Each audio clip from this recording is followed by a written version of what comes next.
Okay, excellent. There we go. And we are live. So today we are going to be talking about, I think, a really interesting question that no one seems to really pose on Instagram or YouTube or all these popular places where people like to have their shirts off and such and wear very little clothing. And the question is, how lean is too lean? In a world where I think people are being bombarded with nonstop images of like very lean women and men, I think a lot of times the thing that's not being discussed is how lean is too lean. What are the consequences of actually getting that lean? Just because this person on Instagram turns it on for a 45-second reel and makes it seem like they're so happy and loving life doesn't mean that as soon as they get off the camera that they're not miserable, because, you know, the guys in the room, like their testosterone is totally gone and tanked. Thyroid's not even there. And then, you know, for the females in the crowd who have a much more complex hormonal environment anyways, right? It's like they lose the menstrual cycle. We see a lot of things happening when we start getting too lean. But people don't talk about that because they're just like, look how awesome my six-pack looks. Don't you want one of these? And so I think it'd be great to maybe bring a little bit more common sense and a well-rounded conversation on this topic. So what we'll do here is we'll unpack maybe some of the physiologic costs of getting too lean. And then we'll talk about some of the more behavioral costs of actually getting and trying to stay that lean. And then we'll give you guys some recommendations with regards to like what are some probably safe bets with regards to body fat percentages for males and females. And again, there'll be variability here, so you're always going to want to talk to your doctor, but we'll give some ranges that we think probably makes sense on the low end of like, if you really want to get lean, you can probably go to this percentage and still be a decently happy human that isn't miserable and hate themselves. Okay. And then I think the other part of this conversation that'll be really interesting is being able to kind of blend the practical with what we know from research. Ryan, with you having kind of gone through this multiple times in the bodybuilding world, having to step on stage and get outrageously lean, right? As well as reading some of the literature. And then Aaron bringing, I think, a really heavy background in like the literature and practice from the nutrition side as well. So it should be a really fun conversation. And I think maybe the first place that we can kick this off, I'll hand it off maybe over to you, Ryan. If you just want to touch on first and kind of get us started with what are some like those physiologic costs that we see when you're going through these big cuts and you're trying to get and stay like really, really lean, right? And maybe it would be helpful if we gave kind of like a percent body fat number here of like when we say like super lean, what are we actually talking? Are we talking 8%, 12%, 6%, 4%? I'll punt that over to you and let you kind of run a little bit. Yeah, I think first of all, we have to acknowledge that getting a body fat percentage is difficult, like even that in itself. So what numbers that I'm going to reference are probably, we'll say it's coming from like a DEXA scan or something, which seems to be about the highest standard that most people are going to have access to. Most people are going to have access to like an MRI or something that might be like really the gold standard. But so we'll reference this in terms of like using a DEXA, but understand that there's huge variability within a DEXA. It can change with what you eat, drink beforehand, with time of the day, all of that. But probably less variance there than there would be your scale at home that sends supposedly some type of electrical bioimpedance signal through your body, and that's going to be a total shit show. So there's definitely better tools for this than others. But we'll kind of just start by saying, hey, like what I might be calling 8% or something might actually be like it might come up as like 3% on a in-body scale or something like that, right? So let's keep that in mind. But basically, what I'm looking for personally in the sport, and what we're looking for in bodybuilding is as close to death as you can get. That's how lean we're trying to get. Like we're trying to get to essential body fat levels. And that's probably, these guys are probably legitimately stepping on stage. And I haven't ever actually been this lean on stage. I'm hoping to this season. I think it'll happen again if I don't die before it happens. That we're going to get to this like legitimately probably 4 to 5% body fat. And again, like I've gotten on an in-body scale, having not been in shape fully, like real bodybuilding shape, and it's pulled me up at 3.3% or something like that. So having another 10 pounds to lose, that would put me somewhere around negative 8% body fat. So, just understand that these things are not super useful sometimes. But anyway, with that caveat out of, there's going to be a lot of caveats. So hopefully I'm pronouncing that word properly, because we're going to be saying it a lot. What are the physical ramifications? There's a lot. There's a lot of them. What are the ones that people are super interested in? The first thing for men is usually like testosterone. What's my testosterone going to do?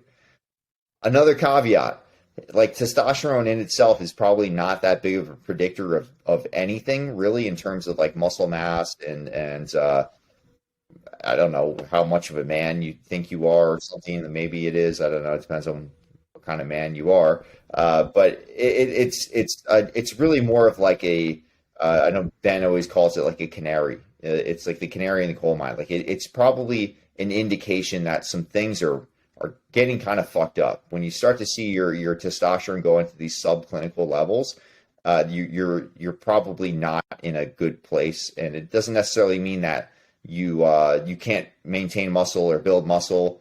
It's just that there's things happening that are probably not good.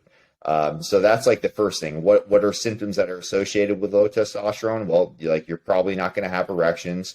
You're going to find that if you are able to, I'm just going to talk about this stuff. Just go for it. Is that okay? This comes with it comes with like a explicit rating on it, so people know what they're getting into. Yeah.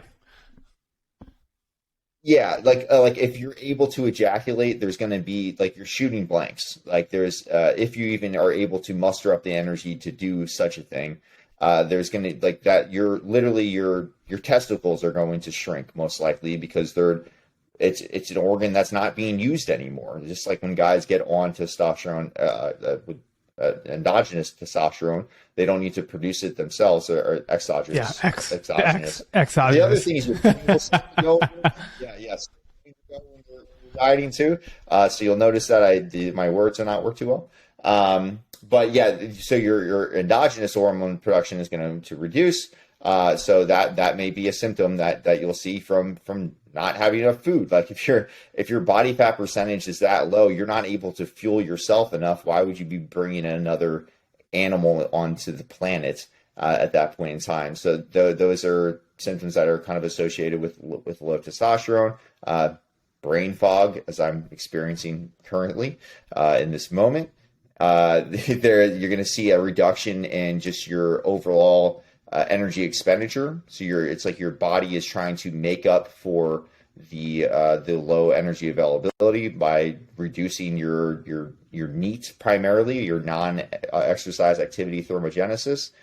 So you're going to just be burning fewer calories at rest. Another term associated with this is adaptive thermogenesis, where you are changing the amount of energy that you expend. Not only are you moving less, but per unit of movement, you're burning less calories for each step that you take, each motion that you make. You stop moving as much just in general. Like I'm still like, you can see I'm kind of using my hands when I talk, but they're mostly just like not making it off the desk right now. Like things like that. Like you'll just, it's a lot of subconscious level changes that your body is just trying to get itself back to homeostasis. So kind of going back to the start here, like the thing that's more important than what actual body fat percentage you are, if you can even calculate that, is really what body fat percentage you are relative to what you usually are. And that's where this conversation is so important for people, because I might be able to walk around with abs and have none of those symptoms. And a lot of those people on Instagram are able to do that. They can walk around and they can have awesome erections and have great brain function and be moving as much as they want, be super strong and feel fantastic. And they can walk around like that. But then you might have another guy who's 25% body fat, and he drops to 20% body fat, and he has all the symptoms of a person that, I mean, that's probably a little bit dramatic. You probably wouldn't see that, those body fat percentages, but if you have a relative loss that's pretty large for you as an individual, you might experience those symptoms. And having abs might not be in the cards for you unless you want to feel like garbage. and then we can get into the behavioral ramifications of that, and two, just like, again, like physiologically, you're probably going to suffer. So either your physiology or your behavior is going to move you back in a direction that you might not be super happy with, or that might be very different relative to somebody else. Yeah, let's punt that. That was good. That was coherent. Yeah, dude, that was really good considering where you're at in leanness right now. This is actually like a very appropriately timed podcast episode because you're living it at this exact moment as we speak. Yeah, and I'm not totally gone yet. Like, it's getting close. Like, so yeah, another month or two, like, this is going to be a conversation I couldn't even have. Perfect. Well, let's kind of go down to you, Aaron, and see kind of what you would like to add to that when we start thinking about some of the physiological costs that come from, trying to get and stay too lean. Okay. Well, I'm probably better fed than Ryan, but I have so much caffeine it would probably show up on a drug test. So I might be able to hang with you on this, Ryan. We'll see.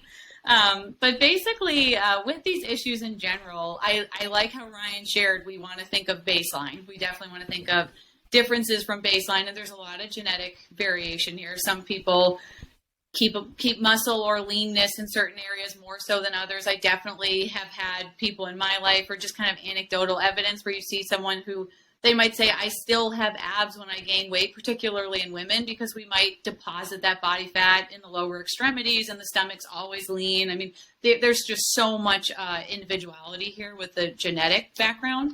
And even training background. Are you someone who's been training for many, many years? Have you never lifted a weight? I mean, all these things will make such a difference.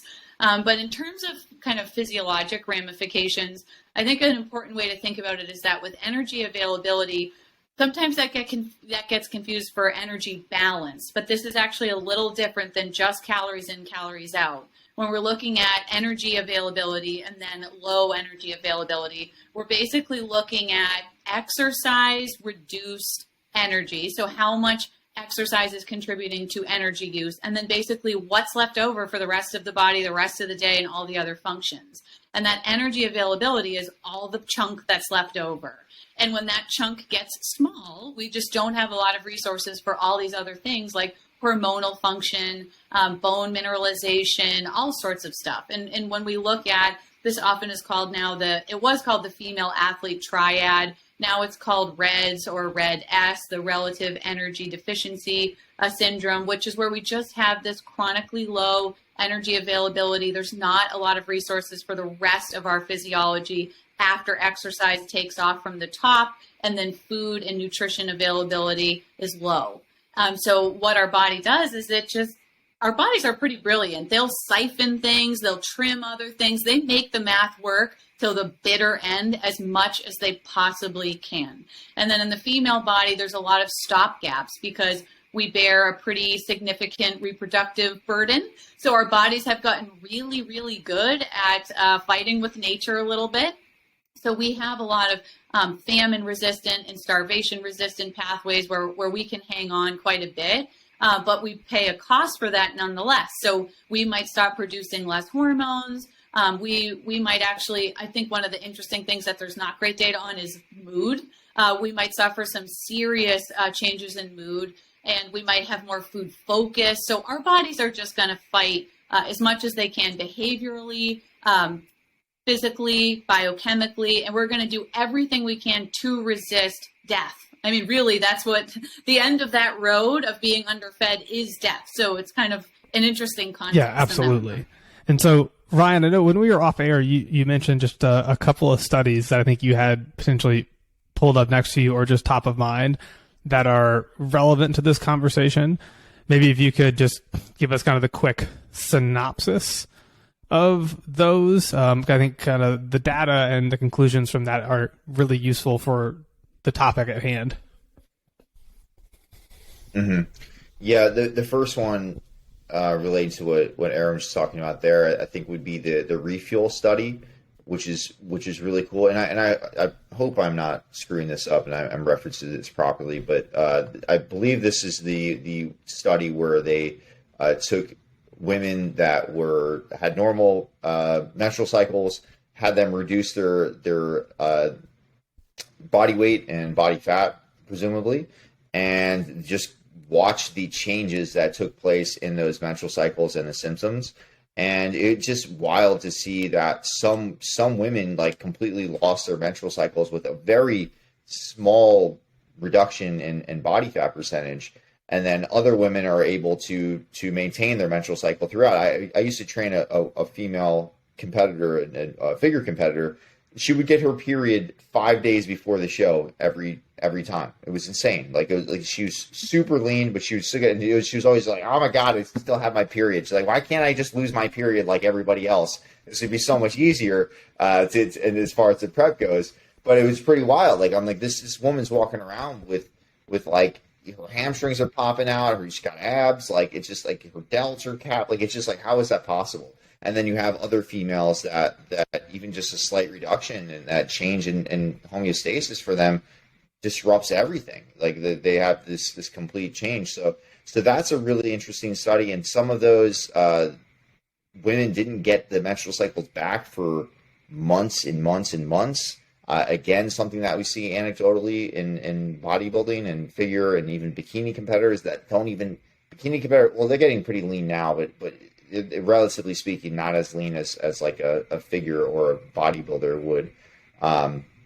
So there's a huge variance in there. And so that's one study that I would definitely check out. And again, if I'm referencing that poorly, then I'm sorry.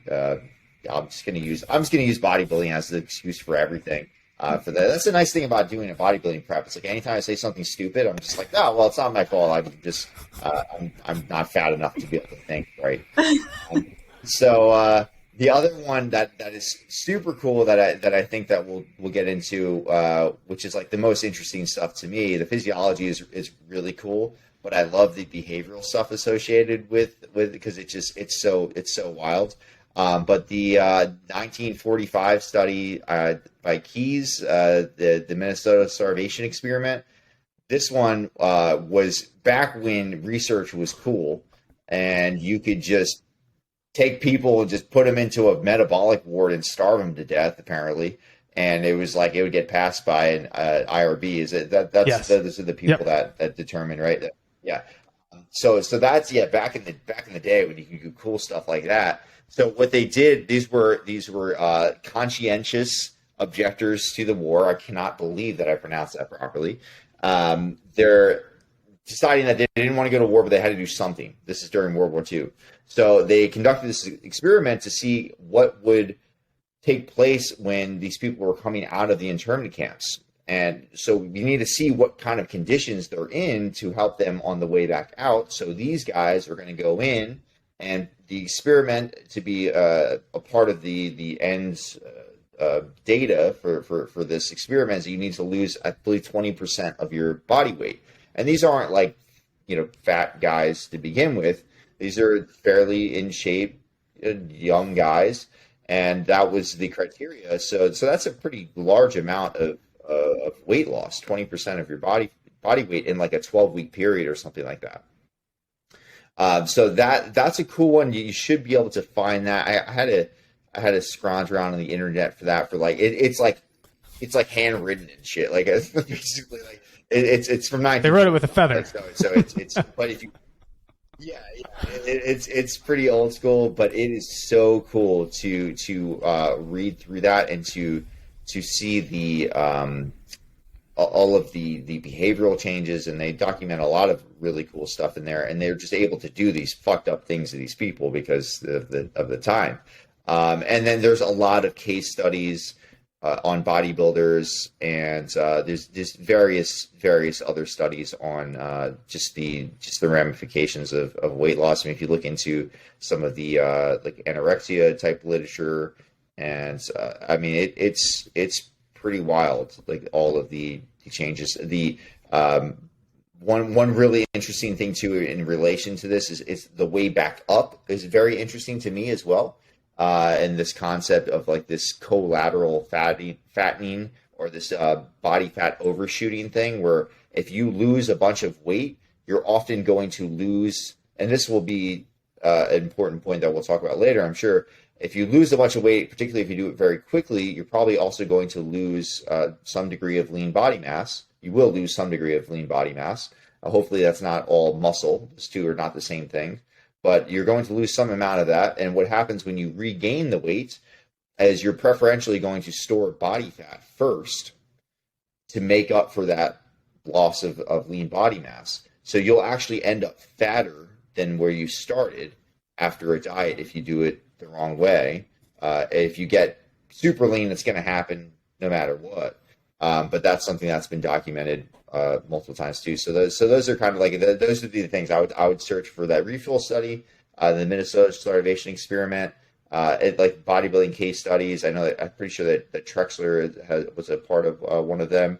And then this concept of body fat overshooting is really I think well. that one is really important to bring up for sure. Not only for our own clients. I know we were talking off air a little bit how like we have a lot of people that are like, yeah, I want to like lose all this weight, get super lean, and then just like pack on all this muscle afterwards, right? And so, Aaron, I'll maybe punt that over to you and let you kind of chat about that phenomenon for a second, because we want to make sure we do this the right way and not just like lose a ton and then get this body fat overshoot and they're sitting there and they're like, what's going on? Like, why is this happening? I lost all this weight and then I just wanted to put on muscle. But it's like, you got to appreciate there's a rhythm to this, right? Like there's a way to go about it. So maybe you can kind of pick up and run with that a little bit. Yeah, definitely. There's a lot to that. So first, I'll mention there's this hormone called leptin.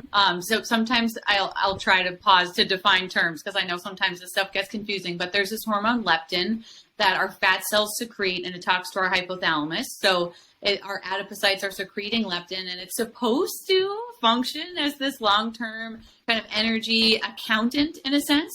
And it kind of feels to me like it never functions how we think it should function, because we have, at least in female athletes, we have some data showing that leptin was still at a reasonable level, but just the drop in the leptin started triggering really significant food focus, increased hunger. So even before body fat percent got quite low, there still was body fat on board. So leptin wasn't in the tank. Just the shift from baseline actually started creating a problem, and that's why we're seeing maybe increased appetite or more food focus, which can be quite stressful. So just with the caloric reduction, you're saying? Yes. Yeah. Leptin is going to respond both to acute and chronic energy availability, essentially. Exactly, which makes it so complicated because we think, maybe this would slowly decrease, but no. There's been some studies where within a week, within a couple days, they can make leptin decrease, and then we see that. So we have basically less leptin signaling to the hypothalamus, and the brain is saying, I'm losing energy stores. So what am I going to do to fix that? I'm going to increase food focus. I'm going to get hungrier. I'm going to have more cravings, whatever that might be, more food drive, basically, just in general. So that deviation from baseline is really interesting there. But then also we have kind of this other issue when an athlete is intentionally wanting to do, because a lot of energy availability issues get discussed as not intentional. So if a female athlete is just chronically under eating because there's some inappropriate coaching or some body image issues or stress or things like that. But then we also certainly have athletes, to your point, James, where they're saying, I really want to lose a bunch of body fat and I want to put on muscle and I want to do it at the same time, is often how that's done. And in some ways, there's a little room for this, especially when someone hasn't been doing a lot of training, or they're not kind of well trained historically, just in their athletic background. They might have totally some wiggle room where they can start putting on muscle and have some body recomposition. But the one thing I do like for people to think about is, one, the first part is the behavioral part. So I'll start there. And I really want for people to always think about the cost of getting lean, because at least with a lot of lifestyle people, so if they don't have a show, they're doing this because they just want to see their abs and feel good at the beach this summer, which is reasonable. I get it. But a lot of people aren't prepping for a show necessarily, but they do want to get really lean. And there is a cost to getting lean. And I hate to take someone to a body fat level that they cannot sustain. So I actually often sit down with clients and look at body fat percentage categories and then the behaviors in those categories. So I've had this conversation quite a few times, almost countless clients, where we look at, okay, if you want to get to that point where you could see abs, let's say we have a female client who, if she maybe could start seeing her abs at, 20% body fat, 19, 18, something in that realm. And right now she's, 26% body fat, we'll say. To get down to 18% body fat, we might have to have less than 1 glass of wine per month. Is that a behavior you're willing to do? And oftentimes the answer is no. What? I see lean people that look like they're drinking. That doesn't seem fair. And we have to talk about, no, seriously, you can eat out once per month. You can have 1 glass of wine every 10 weeks. I would think about that, definitely. If you're not doing this for a show or for a competition, just be super realistic about that. And then part 2 to that is for people like all the awesome rebel athletes who are really looking to put on muscle, but they're a little bit more in that lifestyle bucket. They're not necessarily a figure competitor of any kind. There's also something to be said for cycling through some different seasons of training. If we try to maximize fat loss and maximize gains, we're probably going to minimize both. So why not gain muscle for a little while, have that high energy availability to build all that meaningful tissue, and then work on a very, very smart cut, which then would bring us into the topic that is getting a lot more attention now, which Ryan was alluding to, which is high quality weight loss versus low quality weight loss. And high quality weight loss is weight loss where we're in an energy deficit, but we are preserving and protecting lean mass. And what happens to a lot of people who are in the yo-yo dieting, so this is a little bit more of lifestyle people as opposed to athletes and competitors, but they're losing a lot of lean mass in their weight loss cycles. So when they yo-yo diet, often we're actually slowly lowering BMR over time because they're not training and it's low quality weight loss. And then that sets them up for a lot of fat mass gain when they hit that point in the diet that they just can't sustain that lifestyle. So that's a big problem kind of across the board that a lot of people hit. I feel like there's a lot to unpack there. That was very good. Thank you. That was very good. Awesome. Yeah. Pour a glass of wine and keep going through this. Then everyone's going to be jealous that you can drink wine and still have arms like that. So, yeah. Oh man. Okay, so I'm trying to think of where we should go next here. So we have established that there are definite physiologic costs of getting too lean. Maybe now would be an appropriate time to try to throw out some ballpark numbers of like,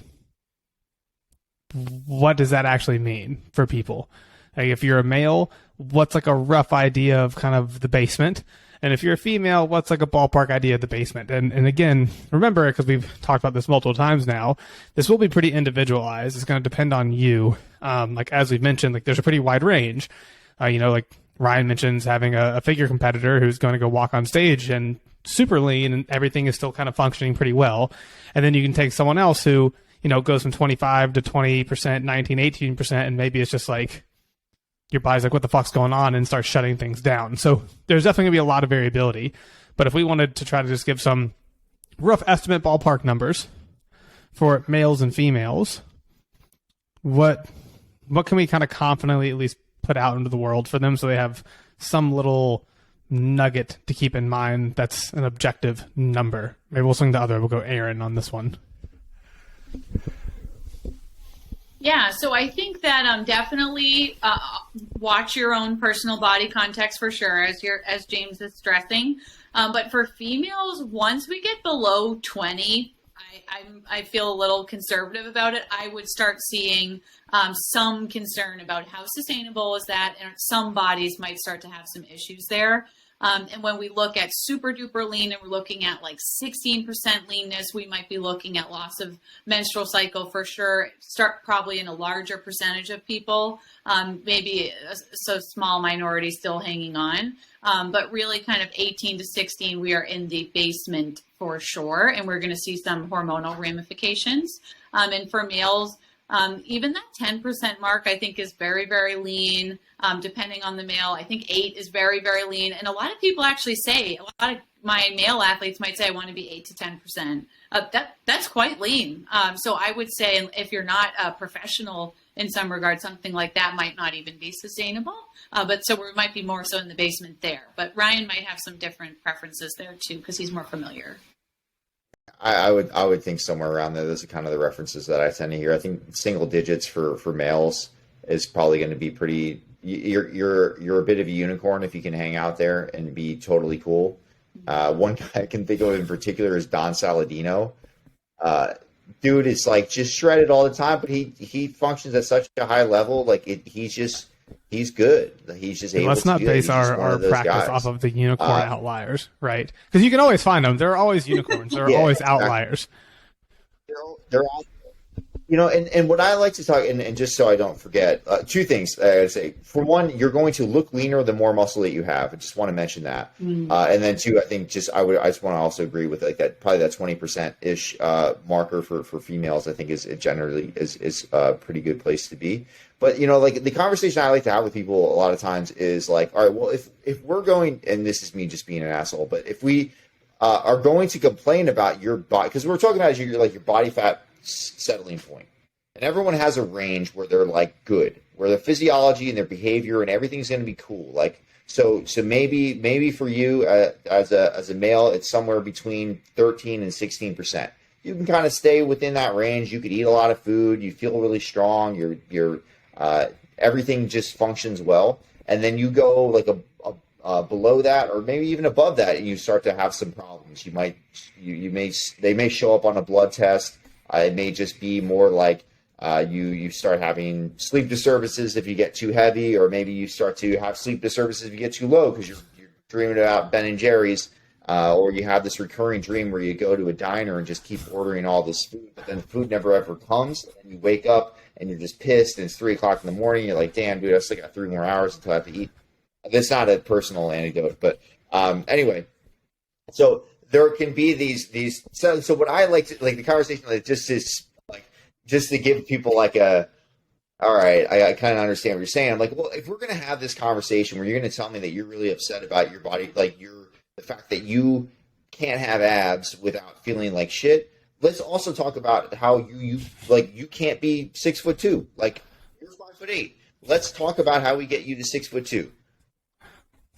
Like we're not going to do it. It ain't going to happen. Like I'm sorry. Like it sucks. Like I'm not super satisfied with like my intellect. Like I'm trying to work on it as much as I can. Like that's something I can actually change to a degree. But I'm never going to be Elon fucking Musk. Like. It just ain't gonna happen. Like I'm never gonna. You're not. If you're 5'8", you're not gonna be 6'2". Like if your body fat settling point is in this place, like we can try to expand that by doing certain things. We can put on muscle. We can eat more food. Like we can do things that will bring your expenditure up to the point where maybe you do have a fighting chance at being able to get leaner or at least eat more food. So your acute energy availability isn't super low when we go into those lower body fat percentages, and maybe it becomes more sustainable over time. But if you're not Don Saladino today, you're not going to be Don Saladino 6 months from now. Like it's so you have to just be realistic with that, and then it becomes a whole other conversation that probably isn't in our realm, but it's more of a therapy thing. Like what about this is so damn important to you that you need to because I'm telling you right now. I have abs. Does it make me happy? No. Like it's not. It hasn't changed my life. Like it doesn't mean that like I'm a happy person all of a sudden. Like so these are things that need to come up. And maybe not necessarily as a coach, like with clients, but it's like there's these questions that need to kind of be answered at a certain point where it's like, what is this really worth doing? Like Aaron was saying. Like I mean, if you're what are you wanting to? Why are you wanting to sacrifice all these things for this goal? And are you actually willing to sacrifice them? And what what ramifications will that have on your relationships, your behavior, your life? That's okay. That was good.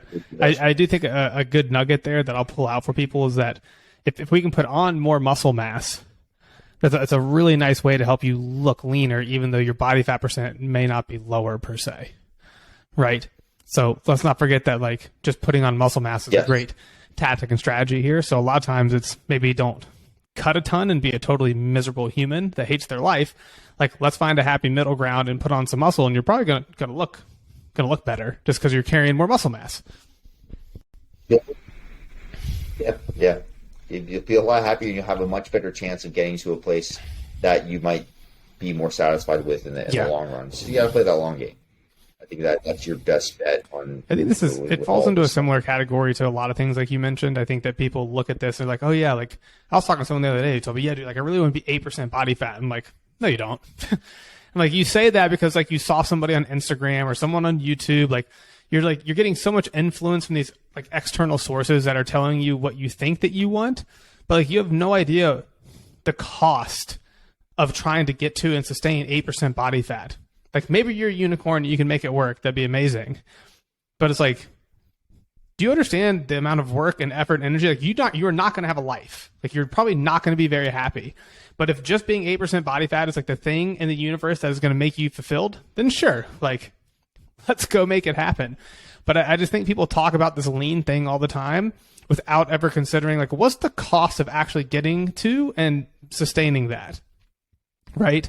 And so there has to be a conversation about what you want and why you want it and what is sustainable for you long term and what actually makes sense, right?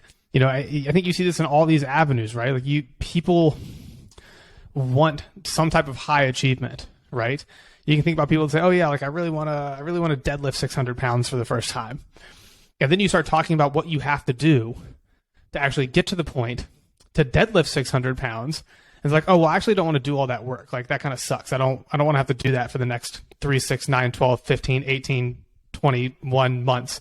And that's okay. And that's okay. Right. But I think that this conversation is really important. The reason I wanted to bring it up is just to try to bring a different, maybe something people aren't hearing often enough from people, because everyone marketing at you right now is marketing at you saying like, let's get super lean because it sells. And I understand that and I get it. But like, let's also have a conversation about what the cost of that is and what's going to make you happy and what's sustainable long term. Like I have nothing against wanting to like burn fat, build muscle, look great naked and all that stuff. Like I totally get it. I 100% do. People are like, man, it's such vanity. I'm like, I don't care if it's vanity or not. Like if it's going to improve your life or make you happy, like who the fuck cares what other people think? But yeah, I just think this is a very important conversation for people to actually think about why they want that thing in particular and what they're willing to give up to acquire it. Yeah, I totally agree. And I think too, I'll add in there in case it resonates with anyone, is that a lot of nutrition somehow just ends up with this tone of removal all the time or just kind of skirting by. And I try to tell people like avoiding a nutrient deficiency is avoiding scurvy or something. It doesn't mean you're optimized. And I think thinking about getting optimized just as a person is a really great goal, but also physically and biochemically and muscularly and metabolically being optimized often involves adding things in. And I think navigating that can be a really nice way to reintroduce yourself to nutrition and kind of discover another side of nutrition. And I think too that the shrinking goal, we definitely have seen that history always occurring, but a lot of people haven't been lifting long enough to kind of be worried about shrinking in some ways too. So I want to just echo and double tap the adding muscle concern. Most people are under muscled and they're under moving. They don't just need to keep being underfed. So because sometimes we could lose a lot of weight, but nothing's under there to see. So I think sometimes too, that gets a little lost in the conversation. So focusing on those like resiliency and optimization pathways, I think goes a long way for the average person. I'll upvote everything you just said. I'm 100% in agreement. More. Let's get you moving more. Yeah. I know. And then you're happy. And then you're nice to people. So we just make the world a better Everyone place. so like wants to restrict. I'm like, or take this idea. Think about this. Or you move more, we train more, we build more muscle, and you get to eat more food. And then you look better and you feel better and you're happier. Whoa. Mm-hmm. Yeah. Crazy idea. Yeah, and then just understand that your ideal might not necessarily be realistic for you, but maybe not right now. And then over time, like you might get closer and closer to that. Like maybe you think you need to be 8% body fat, and over time, maybe you could be 12, and you're like, oh damn, this is actually this is what I want to look like. This is cool. And I'm stronger, and I feel better, and I can have a meal with my family without having to freak out about what's in it. And like that's the goal. Like I think that ultimately it's about this sustainability. Like you don't want to be thinking. It's one thing if you're going to do some stupid ass sport where you get on stage in your underwear and someone coats you up with this nasty oil stuff and you pose in front of a bunch of people. Like that's weird. Like, but if you want to do that, cool, that's fine. But you know that you're not doing that forever. Like it's for that particular goal. There's a lot of benefits. Like you'll learn a lot of things about yourself when you go through that process. Like I think it's really cool to pull away some comforts every once in a while in your life, and that teaches you a lot of things about yourself. I think there's a lot of benefits to that, but you're not doing that forever. Like that's not a sustainable approach. It is, so finding something that is sustainable, man, like that's the name of the game right there. And I love that Aaron was good, like, sits down and actually discusses that first and foremost with people, because you can get yourself into a lot of trouble. Otherwise, it just ends up being a really, really nasty road. And I've been there. I think that's good. I have nothing else to add here. I feel like I hope people enjoyed that. I hope that was useful. I'm sure someone's out there just like driving in their car, motherfucking me right now. Like, don't you dare tell me this. But hope everyone enjoyed it. And if not, then you're SOL. That is what it is. Yeah. Yeah, it's like, sorry, dude, no matter how much you train, you're not going to beat Usain Bolt in a foot race. Like, it's okay. But there is hope, though. Like, I really think that again, like, moving more, putting on muscle, eating more, and then just really sitting down, honestly, like, having some conversations with yourself and really figuring out what it is that you need. Yourself. I think it's really, I'll really end this on a positive note, like maybe a little bit Debbie Downer stuff here for the last like 15 to 20 minutes. Like I guarantee you that there is an unbelievable, like an immense amount of progress that you've not hit yet with regards to like maybe it's your physique or your strength. Like there is so much progress to be had for you. And so I want to make sure we leave that there. Like what we're talking about is 100% adaptable. Like it's one of those things that I do think is very adaptable. Like the ability to put on muscle mass and to move more and to eat more and to do this and to like look better and all this other stuff, I think is one of the most adaptable things, right? If you came to me like, hey, James, I want to run a 4.4. There's not much room there. Like, yes, I can make you faster, but I can't make you fast. But I genuinely do believe that when we think about things that are adaptable, like what's the most plastic stuff we have as an organism, right? Like the aerobic energy system is the most massively plastic thing we have. But when I think about skeletal muscle and building muscle and being able to have that appearance of looking lean, I do view that as like a very plastic thing for pretty much everyone. Given enough time and enough patience, like you can totally transform and I think probably wow yourself with what's truly possible. You just need to think about approaching it and doing it in the right way. And usually it's not going to be about try to get cut, lean, take as much out of my life as I possibly can. So I would like to leave like a positive note there of like, yeah, there's a ton of progress to be had for you. Yeah, totally agree. And I also too, I'll just add in just to like loop back to some of the original things I said. When we have these concerns of athletes having long-term low energy availability, there's some long-term consequences, but you can mitigate those by thinking more about optimization and resiliency and longevity. Then we don't see those issues of osteoporosis in female athletes and loss of menstrual cycles and hormonal issues. And there's a lot of things to gain in your body. And I think also too, particularly for lifestyle clients and people who are thinking long game here, as we've all been echoing, you can really build a very beautiful, healthy life by figuring out how to add things in. And in that regard too, we are actually setting really proper goals because we're not obsessing over outcomes. Let's think about processes and building a daily life that I can hang out inside of and enjoy. Rather than being, really struggling. So there's really a ton of area of opportunity to do something really, really positive and really healthy and have a lot of fun with it. We will wrap there. Have a fantastic week, everybody. Thank you so much for tuning in.